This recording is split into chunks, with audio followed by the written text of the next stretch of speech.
So yeah, right now we're on KOIN Now. It's my first time on there, so it should be very interesting. But over the past week, I've been covering the wildfires over in California. It's just been devastating. I used to live there. I lived there for a certain amount of years, so I'm very familiar with a lot of the areas that have caught fire. These areas hit close to home. I know some folks that have lost homes and people have evacuated. But I want to just give kind of like an inside look into some of these places that we've all been seeing online. We've been seeing a lot of buildings just charred and decimated, but I want to give a little background and some context so folks can see. And right now I have joining me, this is Karl Larsen, a professional photographer in LA. He knows a lot of things about LA and he's like the go-to guy. All right. Thanks for joining me, Karl. Thank you for having me, James. Yeah, no problem. And yeah, what I'm going to do is we're going to take a look at this place. It's actually just give me a little of your background real quick. Like, what's your background, Yeah. as people know, just to give you folks some insight. Yes. Well, I'm a professional photographer. I do weddings, headshots, but mainly I work for the news, and I provide images and as well as video clips for magazines, newspapers, TV shows like from around the world. They log into my company's website and they download it to piece together, news articles, whether they're, for magazines, TV shows, or, yeah. So Things of that nature. I'm very familiar with all of Los Angeles, and going through Malibu, I go through there all the time, as much as a local, and it's one of the most, beautiful, tranquil places. And now that I go through there with my press pass, because only, first responders are allowed to go through there, it's overwhelming. It's completely overwhelming. Mm-hmm. Not only are all the houses leveled along the beach, but speckled on the hill, every other house, if not 2 out of 3 houses, are gone. It's Yeah, we've seen the images. I mean, it looks like, I remember seeing someone mention something like they said it looked like the World War II site in some places. I mean, just neighborhoods leveled. I want to pull up this some imagery of this place here. This place that I'm going full screen at right now. This is Moonshadows, Malibu. Now, this is some before That's photos. right. This is like I said, a very beautiful location. It's right on the water there in the Pacific Ocean. Tell folks about this place. Oh yeah, For what you knew in the past, obviously. Right. It's a very famous low-key restaurant that locals use. Famously, Mel Gibson always talks about how much he loves that restaurant. This restaurant's had a lot of heartache lately, though, because the owner of the restaurant, less than a year ago, was rear-ended in his classic car Mustang convertible with his son, and they both died. Oh, wow. So the family took over the restaurant, and now now it's totally obliterated. It's gone. It's missing. Yeah, It's so shocking. yeah, that's the thing, and I want to cue some stuff up there, and so that's some background on it. And you talk about the obliteration.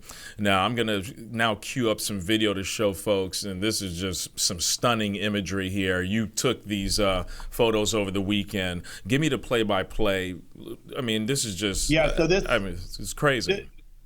as you drive along PCH, typically for the last 50 or 60 years, you would never be able to see a sunset, because this would be a row of houses where each of these houses had families in them that would enjoy the sunset or enjoy the sunrise, but and enjoy the beach. It's almost like it's just so much life has been taken out of this place. It's mind-boggling. It truly is. Question, and I don't know if you would know this. Was anyone in here? I mean, obviously, once it went up in flames, I'm sure people left. But was anyone? I mean, right now we're showing footage of a Porsche 911 here. I mean, was this the same area? Is this like in a parking lot? Yeah. There? This is just a few doors down, looking the other way. Yep. Look at that. I mean, that's just shocking. To be honest with you, like I said, this looks like, pardon my vernacular, but it seems like something you would see in a film. Right? Like, I mean, a movie set to show a dystopian future. Right, like a Mad Max kind of film. Exactly. It looks like a Mad Max film come to life. And then obviously you got this footage here. It looks like a wider shot of that area. But, I mean, look at that. You can see the smoke still, you see something still there burning. Yeah, smoldering, as you say, right? You see up against the beach. Talk to me through this right here that we're looking at. Yeah, I mean, what you see is what I saw, and there was just like one or two houses that were speckled there that just had the right, just a few houses survived, I guess, just because the wind blew the right way or whatever. Mm-hmm. But other than that, it's like house after house after house. I would have to say, easily 90 to 95% of the houses are gone, and we're talking about 150 houses. I mean, I can't. It's like 10 miles worth of houses. It's like a nuclear bomb went off. I mean, you just your brain can't comprehend that they all could have burned down, within hours of each other, all at the same time. But if you look really close and you see how the mountainside comes down right into the highway there, mm-hmm. It's almost like a cliff, but it's just a very, very steep mountain, and it's all covered with brush. And when the wind came over the ridge, it was like a firestorm, and all the debris was on fire, all the kindling, all the pieces of brush, and their tumbleweeds. And if you could imagine a tumbleweed on fire. Oh, yeah. And wherever it landed, it would nestle in some place and catch the next thing on fire. And then eventually, when one of the houses are on fire, then they're all connected and burn simultaneously, Yeah, Karl, like I said, we could talk for hours about this. There's a lot of folks struggling out there.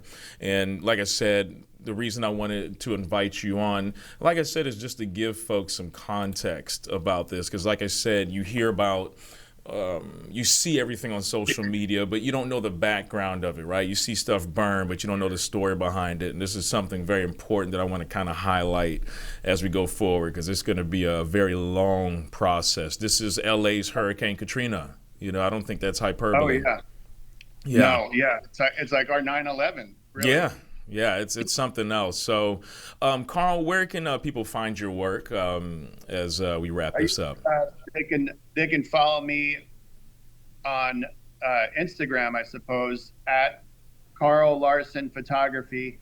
Karl with a K, Larsen, Larsen Photography. I have a lot of rock and roll pictures and stuff that I do in the entertainment industry, but I'm going to be posting some more photos from this disaster just to help heal our feelings and such.